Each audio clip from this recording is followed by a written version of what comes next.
some money, you're gonna feel different. Straight up. You might even, all that other advice I could have gave you, this is the short version. You know, get you a couple dollars, man. You're gonna feel different. Like Nip Hustle. Big shout out to SPI, Spotter Low. You know, I'm in the black box. Had to come through, tap in, show love one time. Yeah, y'all make sure y'all subscribe. Stay tuned. All that. Scandalous Los Angeles is back. I ain't been seeing him for a while. I seen him pop up the other day with a video. I didn't care too much about the star of the video, so I didn't cover the content. But I seen he was back, and so I'm into. And it was on. He usually does pretty long videos. This was only 9 minutes, so I was excited to get to his video. Plus, this Kefe shit is hot topic right now, and Reggie Wright, and name is smack dead in the middle of it. I try to be very particular about what I cover. I see a lot of people calling Reggie the Wright Jr. while at the same time attempting to solve crimes. Choke no joke is one of them. Oh, my mama. He has his own allegations that go back to when he was a young man and him telling too. You can go just look up choke no joke snitch. Had the nerve to hit my phone crying about a reaction to a video I did. He is on here trying to prove to the world that Reggie Wright Jr., the motherfucking police, may or may have not cooperated, and so it's crazy. But in the process, throughout it all, he seems to be attempting to solve a murder. There's a couple of other gentlemen who seem to have presented themselves as street content creators doing the same thing. They kind of shocked me. Just don't happen to know their names, or I would call them. But imagine someone who was the police in the 90s, the 1990s, maybe even the 80s. Yeah, I believe the 80s. In the 80s. And here you is in the 2020 something trying to prove to somebody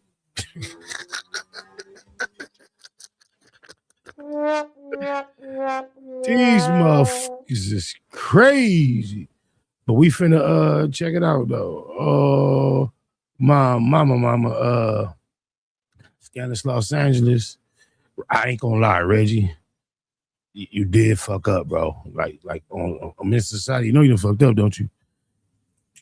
Just like your boy holding on 100, talking too much sometime, bro. I don't know. I know Reggie is going to attempt to address this. Couldn't imagine what he gonna say, but they didn't call Reggie slipping. Oh, my mama. His wife was working at a grocery store. I guess he noticed me and said, "Hey, little Reg, you know who I am?" And he introduced himself as Kefe D from Compton Southside Crip. And I laughed. I thought it was strange that he was still claiming to be an active gang member when he was actually a snitch. Welcome back to Scandalous Los Angeles TV, where we expose the exposers. Man, after all these years, the Tupac murder trial is finally getting ready to begin. And it's crazy how they use these types of situations to steer the public's mind. Think about it. Tupac died 30 years ago, and this trial is just now happening. Right at the brink of World War III, the Epstein files, and all that stuff. It's amazing the way they use these events to take the attention off of what is really going on behind the scenes. Speaking of timing, Big U's trial begins next February. So when February rolls around, let's pay real close attention to what else is happening in the world. These guys are very crafty. But the Tupac murder trial is here. Kefe D is getting ready to go stand trial for the murder. A murder that we all know he did not commit or assist in. Meanwhile, Reggie Wright Jr. is being allowed to be called a witness in this whole thing, while at the same time being a lead suspect. Your key witness orchestrated this. They top witness is the lead suspect. Kinda sounds like whack in Big U's case, huh? These guys be wearing 3 and 4 hats in one case. It's crazy because Reggie just went on TMZ for an interview and told a flat-out lie, clearly forgetting the story he told the grand jury during his deposition. Oh, my. So we are going to tear this entire case apart, piece by piece. Oh, my mama, it's gonna work in Kefe D favor, because if they were looking for Reggie to be an important witness, this is going to shatter his credibility in the eyes of the court, the jury. And let's be crystal clear about the agenda. Unless they already got their mind made up, they're going to railroad Kefe D, which we can't rule out. That is a very probable scenario that might be at play. No matter how this play out, he going to get anyway. But we'll never know. Other than that, this is great in his favor. Agenda playing out right in front of our eyes. What you are witnessing is the orchestrated real-time framing of a black man for a murder he didn't commit. Tupac murder trial has become a pretty big topic of discussion for people in the country, and I thought it would be advantageous to bring in someone who was the former head of security at Death Row Records and also a witness that the prosecution has called to the trial, and that's none other than Reggie Wright Jr. Reggie, thank you so much for joining me today. Respect for having me, Jackson. Of course. Now, look, I just want to get right into it. People online state that you've known Kefe D for quite a long time. Is that true? Yeah, they don't know what they're talking about. Like I said, I worked in law enforcement from 1985 until 1996. So of course I heard of his name because he had a pretty good reputation as far as being a leader of a set in Compton that pushed heavy narcotics. But in any personal interactions with him, I never had with Kefe D. In any personal interactions with him, I never had with Kefe D. So you've never met Kefe D before? In 2012 or 2014 in 2012 or 2014 in the city of Corona, his wife was working at a grocery store. It's called Henry's. And I was walking out. I guess he noticed me coming out of the grocery store. He walked up and said, "Hey, little Reg, you know who I am?" And I looked at him and pretty much said, "No." And he introduced himself as Kefe D from Compton Southside Crip. And I laughed. It was funny to me because I asked them, they still allow you to claim Compton Southside Crip, knowing that all the allegations and the snitching that he had. I ain't gonna lie, Reggie been saying that for years, at least behind the scenes, that he got at Kefe D like that when he bumped into him at the grocery store. But you gotta realize Kefe D been claiming for years that he used to fuck on Reggie's wife. Oh my. Done on murder rap, and a document that I knew of that happened in 1998 where he was pretty much talking, running his mouth while he was in jail then. And so I thought it was strange that he was still claiming to be a active gang member when he was actually a snitch. The TMZ reporter asks Reggie point blank if he's ever met Kefe D. At first, Reggie tries to play it off, claims he has never had any interactions with him. But when the reporter presses him and asks, "So you've never, ever met him?" Suddenly, Reggie's memory gets jogged. He backpedals and claims they met exactly one time, somewhere around 2013 or 2014. That is his official story for the TMZ cameras. But watch this. Let's head over to Choke No Jokes channel, where he is reading straight from Reggie's actual grand jury deposition. I want you to hear exactly what Reggie told them behind closed doors. Because right now, there is only one question that needs to be answered. Is Reggie lying to TMZ, or did he just get caught lying to the grand jury?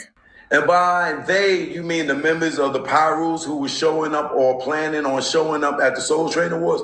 Yeah, with us, with Death Row Record, with the Death Row record label. Yes, sir.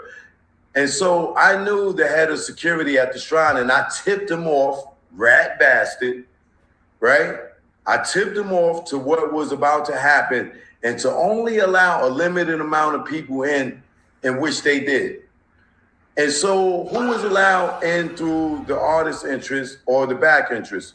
Mr. Knight, Mr. Shakur, and he had about 3 or 4 members of the Outlaws, which would be Edie, Malcolm Green, I believe, Malcolm Greenwich, and 2 other members.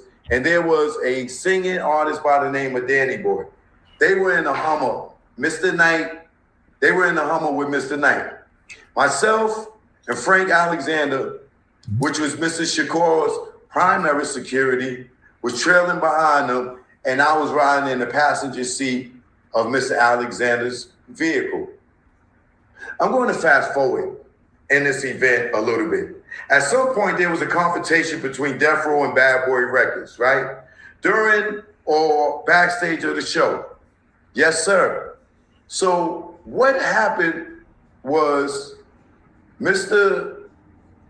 like I said, they elected to have Biggie Smalls or Mr. Wallace perform, and they were leaving. They were planning on leaving probably because they knew that Death Row was coming. I don't know, but they were planning on leaving. You don't know, but they were planning on leaving. How the hell you would know they were leaving or not? As we were going into the auditorium or exiting our vehicles to go into the auditorium, they were coming out. So I guess it was bad timing, and then there were an argument that followed with a little gunplay or a pointing. Here we go. This is the bombshell, y'all. So who was the argument between? Mr. Shakur was the most vocal, Mr. Wallace, and then his entourage. And when you speak about Mr. Wallace's entourage were there any members? You had mentioned either earlier, Southside Crips have been doing security for. Keep in mind, this Reggie Wright is an ex-police officer, head of a multi-million-dollar record label security firm, giving a statement. Unlike Choke No Joke being in the street, got caught up in something and got a similar statement, bro, as a street nigga. Reggie was the police retired professional security at this time. Oh, this is like a no-brainer. Like, man, get the fuck out of here with this. But he did fuck up about how he finna act like he didn't know Kefe did. He was talking too much, said the wrong shit. Bad Boy. Were there any members of the Southside Crips with Mr. Wallace during this incident? Yes. There were approximately 10 to 15 gentlemen that were exiting, and I noticed about 8 to 10, maybe 9 that I know from the city of Compton, from my law enforcement days. And I did notice one particular individual. And one particular individual. He'd have read this a million times. Cuz is acting out, pointing out when Reggie's speaking in first person. He doing demonstrative move with his hands. He into this. And I'd be willing to bet he ain't never, ever, ever met Reggie Wright. Grown-ass man with white hair all on his face, riding another near nuts on the internet from the other side of the coast, trying to solve a crime. Who did you notice? Mr. Kefe D. Davis or Dwayne Davis.